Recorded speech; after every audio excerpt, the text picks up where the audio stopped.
Hey y'all, welcome back to the We Got Time Today podcast.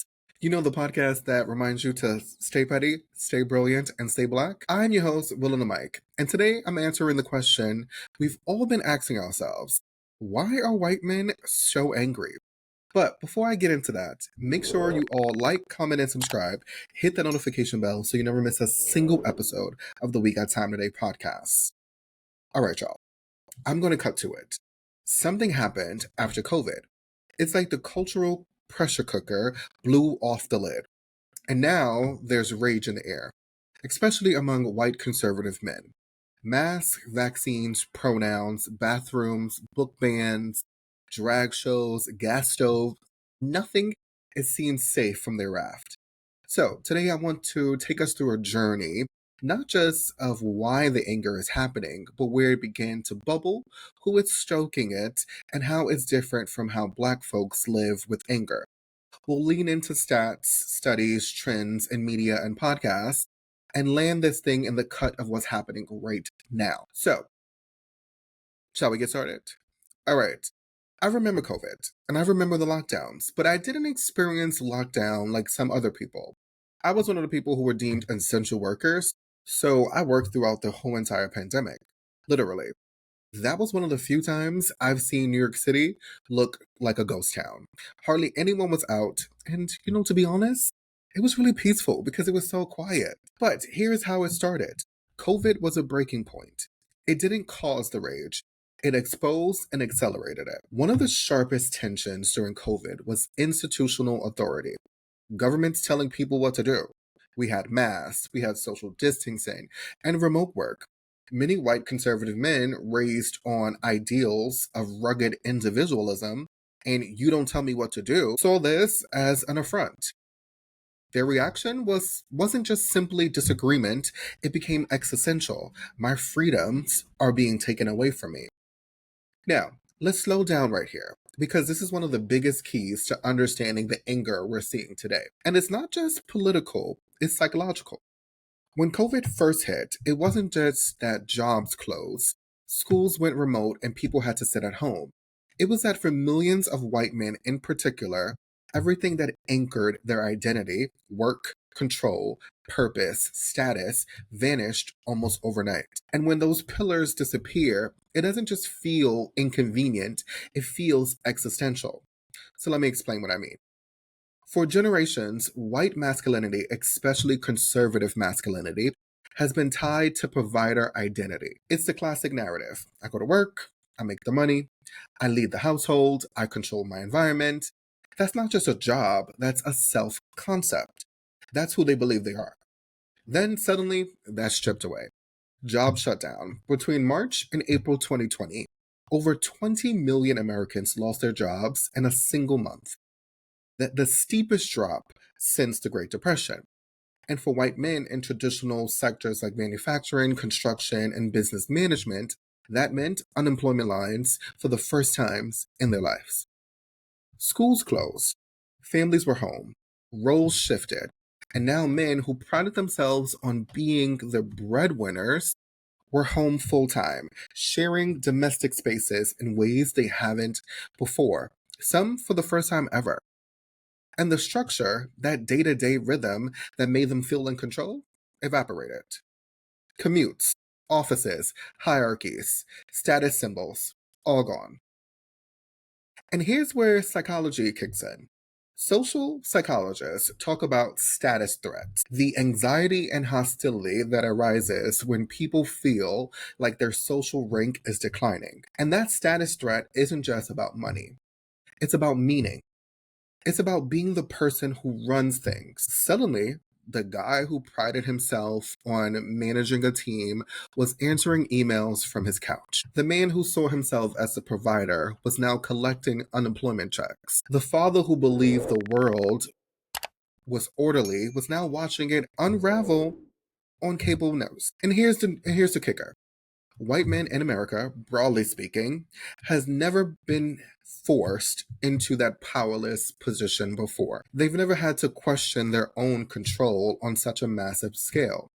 Black and brown communities, Well, we've always had to adapt to circumstances we can't control. We've always had to make meaning even when the system wasn't designed for us. But for many white men, that was a brand new territory. And that's what the anger steeps in. Because anger is the easiest emotion to grab when you feel powerless. It's easier to be angry than to admit that you're scared. It's easier to scream at Dr. Fauci on TV than to sit with the fact that your identity feels like it's crumbling. Sociologists call this aggrieved entitlement. It's the belief that you're owed power, stability, or difference. And when you don't get it, feels like theft. That's what fueled most of the rage we saw after 2020. People weren't just mad about masks, they were mad about loss of identity, loss of purpose, loss of the story they told themselves about who they are. That's why the anger is so intense. It's not just about policies or politics. It's about people desperately trying to reclaim a version of themselves that no longer exists and looking for someone to blame for it. Now, here's where the conversation gets real. Because the whole identity crisis I just laid out, it didn't just land the same way across racial lines. And this is where we see some of the sharpest contrasts between how white men and black men navigated the fallout of COVID 19. For white men, the feeling of powerlessness was new. For black men, it was Tuesday. So let me break that down. White men in America, broadly speaking, have spent centuries being told they were the standard, the leaders, the default, the decision makers. And when society is built around you, it's easy to confuse privilege with normalcy. You don't see it as special treatment, you see it as that's just the way things are supposed to be.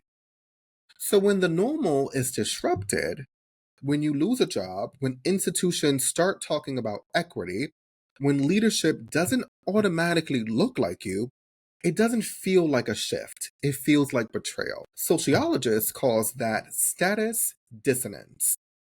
The psychological whiplash that happens when the social reality you've been promised no longer matches the world you're living in. Now, contrast that with the Black experience, because we have time for that. Right? We've never had the luxury of assuming that the system was built for us. We've always known we had to work twice as hard for half as much. We've always known that our lives could change overnight because of forces outside of our control, whether it's a layoff, a law, or a police stop. We are trained, generation after generation, to adapt, to pivot, to build identity outside of institutional validation. Our masculinity or self worth, our purpose, those things are forged in resistance, not in dominance. So when COVID stripped away structure, many Black men didn't have an identity crisis because we've never been able to tie our entire sense of self to a job title or a paycheck in the first place. We know how to hustle. We know how to grind. We know how to rebuild from scratch. But that's not new to us. That's called survival. But for many white men, that was a foreign language. And when you've never had to practice resilience, you don't have the muscle to lift that weight when life throws it at you. So instead of adaptation, you reach for anger. Instead of introspection, you reach for blame. Instead of evolving, you double down on control.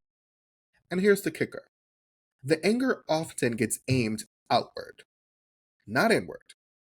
It becomes the government's fault, or the immigrant, or that DEI program, or woke culture. Anything but the reality that the system they benefited from, it's evolving, and they may need to evolve with it. Now, don't get me wrong, Black men during COVID felt frustration as well. We felt fear, we felt uncertainty. But the difference is, we didn't confuse those feelings with oppression. We didn't interpret inconvenience as injustice, because history already taught us the difference. That's why you didn't see Black men storming the Capitol with AR 15s over mask mandates. That's why you didn't see us trying to overthrow elections because we didn't like the outcome. We've been living under systems that weren't designed for us since day one, and we've learned how to push forward anyway. But when you've always been the main character, and suddenly the story starts shifting, you panic. And then that panic turns to rage. During COVID, We didn't just have a health crisis, we had an identity crisis. Masking or not masking became a political statement. Trust in institutions dropped. And honestly, pandemics tend to erode confidence in political authorities, especially for people who experience them in their late teens or early 20s. Interesting enough, several studies show that during the pandemic, people increased their conformity to traditional gender roles and stereotypical beliefs. That shift may be subtle, but it signals a deeper attempt to re anchor identity in something that's familiar and stable when everything else feels chaotic. And all of that laid the groundwork. But it's in the next rounds, right? Media, identity, politics, where rage metastasized. Now, is there evidence that younger white men have moved more conservative since COVID? The short answer, yes. But the picture is messy. Let me walk you through what the data suggests. Well, according to an article in The Atlantic, people who go through a pandemic between ages 18 and 25 tend to lose trust in authorities and become more skeptical of elites and institutions. That's a clue. The conditions were ripe for ideology to shift, especially among younger folks during the lockdown. So, when the cultural environment is shifting, they may be more primed to lean hard into conservative grievance narratives. In 2024, some polling data revealed that Donald Trump won among young white men and even managed narrow margins among non white men in certain age brackets. This suggests a realignment. Not just older whites, but younger ones too are showing up for a more populist, grievance driven platform. So, yes, in part, white men are part of this, younger white men, excuse me, are part of this wave. They are more likely than white women to lean into conservative racial views, more likely to adapt white identity politics, and more likely to show up in recent elections for the candidate tapping into grievance. Sounds familiar? 2024? All right.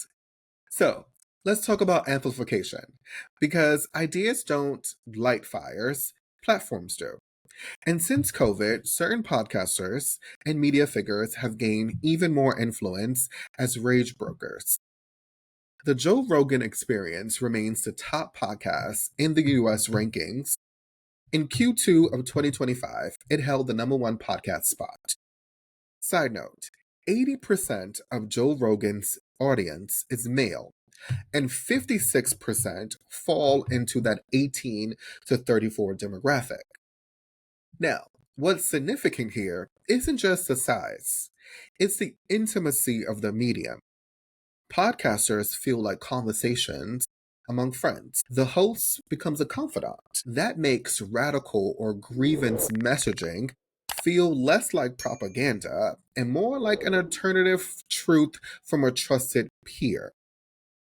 Now, while Rogan doesn't frequently position himself as a strict conservative mouthpiece, he does invite right wing voices, debates hot button topics, and frames debates in a way that validates grievances. Some guests have nudged listeners towards conspiratorial or anti institutional views. Also, the manosphere, that network of male centric podcasters and YouTube shows, have historically been aligned with Trump era energy. Figures like Ben Shapiro, Jordan Peterson, and similar conservative intellects have become staples in the podcast ecosystem. Their growth has been aided by the same dynamics: weakening trust in mainstream institutions, the desire for intellectual grounding, and younger listeners seeking certainty and identity in chaotic times. These voices make grievance structural. They connect individual frustrations like, I can't say what I want, to system wide narratives like, we are being oppressed, elevating resentment into ideology. COVID accelerated media fragmentation. People retreated into like minded bubbles. Algorithms favored outrage content because it keeps people clicking, listening, and sharing. That means the anchor isn't just louder, it's self-reinforcing. So, we have to go deeper on what privilege means in this conversation and how anger acts differently depending on your skin. So now, privilege often means you don't have to think about your race, your power, or your authority until it's questioned. So when society starts asking who got a seat at the table or who's getting included now, that pushes white folks into a zero-sum mindset. My seat is being threatened. That's not the same for black men. From day one, we're conditioned to question, navigate, negotiate power, and exclusion. Rage is contextual. So for black men, openly expressing anger can lead to being labeled a threat, being written off, or even worse. That constrains how raw our anger can be. But the opposite can be said about white men. For white men, anger is often an acceptable political tool. It can be performative, destructive, or even rewarded. For black men, anger must be discreet, coded, or carefully controlled. Let me illustrate this. Let's use the Capitol riots, for example. White men storming the US Congress, walking free, mostly faces backlash, not mass criminal consequences. There's no plausible historical scenario where a large group of black men could storm the Capitol and escape that lightly. That contrast shows how structural protection enables them to use rage in ways others can't. Because white men have that safety net, their anger becomes part of their brand, a performance. Trump's whole entire public persona is built on I told you so, rage, and unapologetic grievance. That's a model many seek to emulate for status. Meanwhile, for black folks, anger is rarely a brand. If we sow rage, we risk being dismissed, destroyed, and misrepresented. Now, let's bring all of these threads into here and now. Many right wing spaces have adapted the narrative that white Christian men are under existential threat. Cultural, demographic, and institutional. We see it all over. We have book bans. We have anti DEI laws. We have school curriculum fights. You saw what's happening in Oklahoma. Right? We have anti trans and anti drag legislation. We have voter suppression efforts, gerrymandering, all of that. These are all driven by a logic.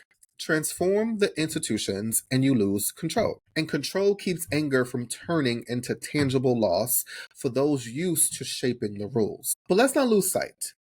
This anger matters for the rest of us. It increases hostility towards marginalized groups, normalizes intolerance, erodes social trust, and heightens polarization. It's not just an abstract issue, it's dangerous. Now, I want you to sit with this. The anger you see is loud, it's theatrical, it's dangerous, but it's also a sign. It's a sign that what's changing terrifies those who built the old system. So, what can you do? Because what do we have time for today? Well, show up, vote, don't let the rage fill the vacuum. Challenge the narratives, especially the ones that say someone's loss is your gain. Continue raising critical voices. And don't outsource your truth to podcasters or cheap media. Build your own lens. We can't silence their anger, but we don't have to participate in it. All right, y'all.